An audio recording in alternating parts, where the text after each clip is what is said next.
Hey, I'm Ed Hyland, and I've got hopefully a word of encouragement for you. I'm going to share a little story with you. My mom, for my last Christmas present, gave me this little flashlight. I guess it's a flashlight, and I've gotten a lot of use out of it ever since, working on the car, crawling under the house. She also gave me a little card that she had written really a thank you message in it to me and my wife and my two siblings, and really thanking us for being a good team to take care of her the last 18 months of her life. And I just tossed this card in my bedside table and didn't think much of it. One day after she died, around Christmas time, I was wondering what the little card was and was reminded of what she had told me, thanking me for that.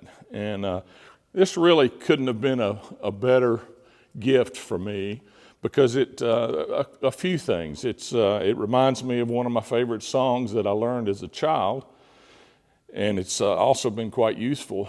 But it's also very relative to my favorite Bible verse, which is Matthew 5:16.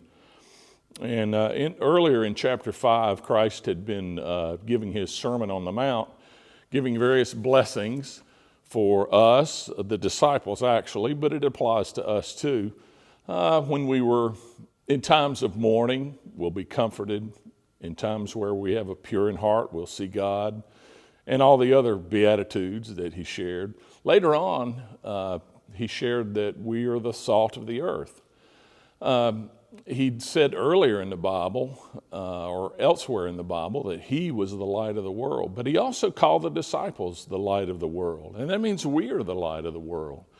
He said a city on a hill cannot be hidden because it's up on the hill where everyone can see it. Then he said, no one lights a lamp and then hides it under a basket, but he puts it up on the lampstand where all can see it, like the city on the hill. And then he gets to my favorite verse, which is, let your light so shine before others so that they will see your good works, not to glorify you, but to glorify your Father in heaven. And I've tried to live by that, and not to be showy with my good works, but just to do the things that God would like me to do to others in my life. And I think a lot of times they have glorified my Father in heaven, just like the verse says. So I hope that you can use that in your days of sheltering in place, and maybe one day we can get back to normal and see some of reap the benefits of those that are glorifying our Father in heaven. Thank you.